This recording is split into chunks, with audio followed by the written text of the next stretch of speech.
Hi viewers, welcome to my channel ராகுல் stories. நம்ம இன்றைக்கி இந்த வீடியோவில் எந்த படத்தை பற்றின ரிவ்யூ பார்க்க போகிறோம் அப்படின்னா, நம்ம கவின் நடிப்பில் வெளிவந்திருக்கிற படம் தான் ஸ்டார். ஸோ இந்த படத்தை பற்றின ஒரு ஷார்ட் ரிவ்யூ தாங்க பார்க்க போகிறோம். வாங்க வீடியோக்குள்ளே போகலாம். இந்த படத்தோட ஒன்லைன் ஸ்டோரி என்னென்னு பார்த்தீங்க அப்படின்னா, சின்ன வயசுலேருந்தே நம்ம ஹீரோக்கு எப்படியாச்சும் சினிமாவில் பெரிய ஆக்டர் ஆகணும் அப்படின்னு தான் ஒரு கனவு இருக்கும்.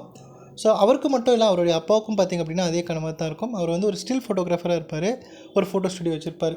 பட் அவங்க அம்மா மட்டும் அதெல்லாம் வேண்டாம், நல்லா படித்து ஒரு நல்ல நிலைமைக்கு போனால் போதும் நினைக்கக்கூடிய ஒரு அம்மாவாக இருப்பாங்க. அவங்க அம்மாவை தவிர அவங்க அப்பாவாக இருக்கட்டும், அவங்க அக்காவாக இருக்கட்டும், எல்லாருமே அதே மாதிரி தான் நினைப்பாங்க, எப்படியாச்சும் ஹீரோவை பெரிய ஆக்டர் ஆக்கணும் அப்படின்னு சொல்லிட்டு. நம்ம கவினோட அப்பாவை நடிச்சிருக்கிறது பார்த்திங்க அப்படின்னா மலையாள இண்டஸ்ட்ரியில் இருக்கக்கூடிய ஒரு மிகப்பெரிய ஆக்டர் லால். ஸோ அவருடைய பர்ஃபார்மன்ஸ் பார்த்திங்க அப்படின்னா வேறு லெவலில் கொடுத்துருக்காரு இந்த படத்தில். இந்த படம் முழுக்க பார்த்திங்க அப்படின்னா கவின் சூப்பராகவே நடிச்சிருக்காரு. அதாவது இந்த ரொமான்டிக் ட்ராமா அப்படிங்கிற இந்த படத்துக்கு ஒரு கம்ப்ளீட் ஜஸ்டிஃபிகேஷன் கொடுத்துருக்காருன்னு சொல்லலாம். அவரால் எவ்வளோ எஃபோர்ட் போட்டு எந்த மாதிரி ஒரு ஜஸ்டிஃபிகேஷன் கொடுக்க முடியுமோ அந்த கேரக்டருக்கு, ஸோ அந்தளவுக்கு பண்ணியிருக்காரு. அது மட்டும் இல்லாமல் இந்த நடித்த அத்தனை கேரக்டர்ஸுமே அவங்களுக்கு கொடுக்கப்பட்டிருக்கிற அந்த கேரக்டர்ஸ் சூப்பராக பெர்ஃபார்ம் பண்ணியிருக்காங்க. குறிப்பாக லாலை பற்றி சொல்லி ஆகணும். ஸோ அந்தளவுக்கு சூப்பராக பண்ணியிருக்காரு கவினோட அப்பாவை. குறிப்பாக சொல்லணும் அப்படின்னா இந்த படத்தோட டைலாக்ஸ் வேறு லெவல். அதில் நான் ஒரு ஃபார் எக்ஸாம்பிளுக்கு ஒரே ஒரு டைலாக் மட்டும் சொல்கிறேன். அதாவது பார்த்திங்க அப்படின்னா ஒரு சீனில் வரும்.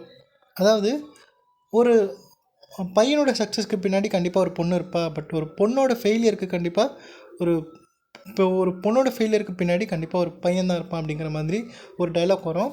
ஸோ அந்த டைலாக்லாம் பார்த்திங்க அப்படின்னா வேறு லெவலில் இருக்கும். ஸோ அது மட்டும் இல்லாமல் இந்த படம் முழுக்க பார்த்திங்க அப்படின்னா எந்த இடத்துலையுமே போர் அடிக்கிறோம் அப்படிங்கிற மாதிரி இருக்கவே இருக்காது. ஸோ கண்டிப்பாக இந்த படத்தை போய் பாருங்கள். பார்த்துட்டு உங்களோட ஃபீட்பேக் என்ன அப்படிங்கிறத கமெண்ட்டில் லீவ் பண்ணுங்கள். ஸோ இந்த வீடியோ பிடிச்சிருந்தால் லைக் பண்ணுங்கள், ஷேர் பண்ணுங்கள். மறக்காமல் என்னுடைய ராகுல் ஸ்டோரிஸ் அப்படிங்கிற என்னோடய யூடியூப் சேனல் சப்ஸ்கிரைப் பண்ணுங்கள். தேங்க்யூ.